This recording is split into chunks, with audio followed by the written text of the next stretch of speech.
Hello everyone, welcome to Sai sadhus creation.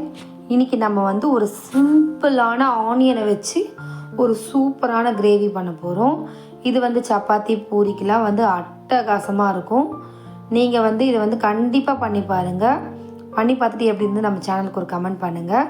வாங்க எப்படி பண்ணலான்னு பார்க்கலாம். இதுக்கு ஒரு பேன் வச்சுட்டு ஒரு 3 ஸ்பூன் ஆயில் சேர்த்துக்கலாம்.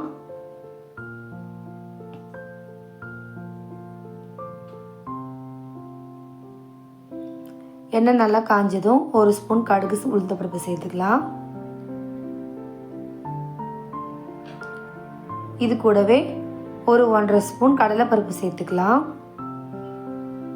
கடலைப்பருப்பை நல்லா பொன்னிறமாக வறுத்துக்கலாம்.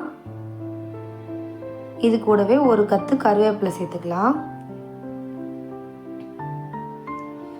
4 பச்சை மிளகா நீட்டமாக கீறி வச்சுருக்கேன், அதை வந்து இது கூட சேர்த்துக்கலாம். இது எல்லாத்தையும் ஒரு கலரி விட்டுட்டு இன்றைக்கி வந்து நான் 4 வெங்காயம் வந்து நீளமாக கட் பண்ணி வச்சுருக்கேன். அதை வந்து நம்ம இது கூட சேர்த்து நல்லா வந்து வதக்கி விட்டுக்கலாம். உங்களுக்கு பார்க்கும்போதே தெரியும் எந்த அளவுக்கு நீட்டாக வெட்டியிருக்கேன்ட்டு. நீங்கள் கடையில் பூரி மசாலா வாங்குறீங்க பார்த்தீங்களா, அந்த டேஸ்ட் வந்து இதில் வந்து கண்டிப்பாக வரும். அவங்க சேர்க்குற ஒரு ஸ்பெஷல் இன்க்ரீடியன்ட் நான் இப்போ சொல்கிறேன். இது கூட நீங்கள் உருளைக்கிழங்கு சேர்த்து செஞ்சாலும் சூப்பராக இருக்கும்.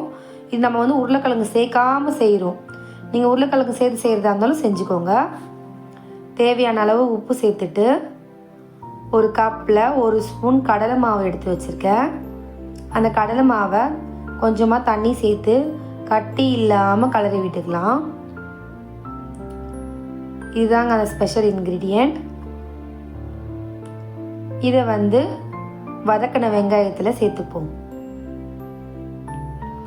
சேர்த்துட்டு உங்களுக்கு தேவையான அளவு, உங்களுக்கு திக்காக வேணால் கொஞ்சமாக தண்ணி சேர்த்துக்கோங்க, இல்லை தண்ணியாக வேணும்னா அதுக்கேற்ற மாதிரி தண்ணி சேர்த்துக்கோங்க. இந்த கடலை மாவு நல்லா கொதிக்க பார்த்திங்கன்னா அதுவே திக்னஸ் கொடுக்கும். அதனால் கொஞ்சம் கூட குறைய எக்ஸ்ட்ரா தண்ணி சேர்த்துக்கிட்டிங்கன்னா நல்லாயிருக்கும். 1/2 ஸ்பூன் மஞ்சள்தூள் சேர்த்துட்டு எல்லாத்தையும் நல்லா பைண்ட் பண்ணி விட்டு மிக்ஸ் பண்ணிக்கலாம். இது எல்லாத்தையும் மிக்ஸ் பண்ணிவிட்டு தேவைப்பட்டால் இன்னும் 1 கப் தண்ணி சேர்த்துட்டு ஒரு மிக்ஸ் பண்ணிவிட்டு லெட் போட்டு க்ளோஸ் பண்ணி ஒரு 5 to 7 மினிட்ஸ் குக் பண்ணுங்கள். ஏன்னா கடலை மாவு கொஞ்சம் வேகணும், வேகினதால நல்லது. வேகிறதுக்கான டைம் கொடுங்க. லெட் போட்டு க்ளோஸ் பண்ணிவிட்டு இப்போ வந்து 5 to 7 மினிட்ஸ் ஆயிடுச்சு. பாருங்கள் நல்லா கொதிச்சு வந்திருக்கு. உங்களுக்கு மேலே பார்த்தாலே தெரியும் நல்லா பபிள்ஸாக வந்திருக்கும். இந்த அளவுக்கு இருந்தால் தான் கரெக்டாக இருக்குங்க. ஏன்னா ஆறிடுச்சுன்னு வச்சுக்கோங்களேன், ரொம்ப கெட்டியாயிடும்.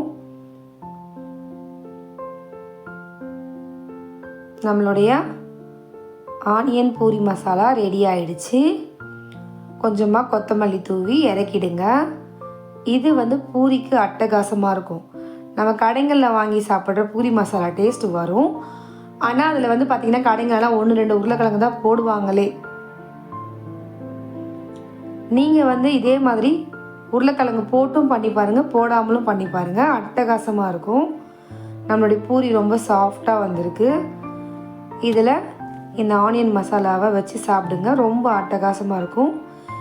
இந்த டிஷ் உங்களுக்கு பிடிச்சிருந்தா நம்ம சேனலுக்கு ஒரு லைக் பண்ணுங்கள், கமெண்ட் பண்ணுங்கள், சப்ஸ்கிரைப் பண்ணுங்கள், கூடவே அந்த பெல் ஐக்கானை டச் பண்ணுங்கள்.